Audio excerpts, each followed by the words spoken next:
Tanırdım qəlbimi asım deyim o qıza, başım üstə parlayan o şöləli ulduza.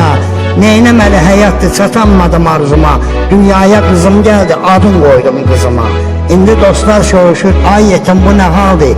Deyirəm mənim məhəbbətim kəsilib sinifdə qaldı. Sensiz elə bilmə, öləcəyəm mən. Qara bir kədərə dönəcəyəm mən. Gecələr yuxuna gələcəyəm mən.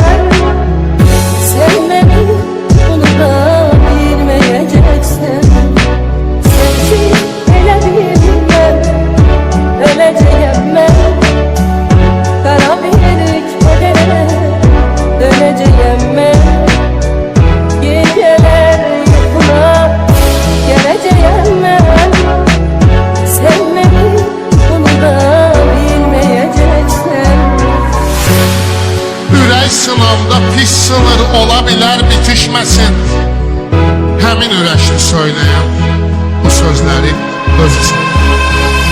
Məni unutmağa inanın ki, ilk sevgi yağısı her yadı kimi, laf azadım kimi, soyadım kimi.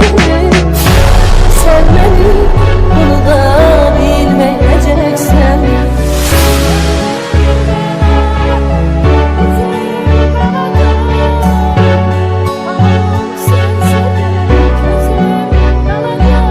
Səni sevən ürəyimin belədir sonsuzu sənə.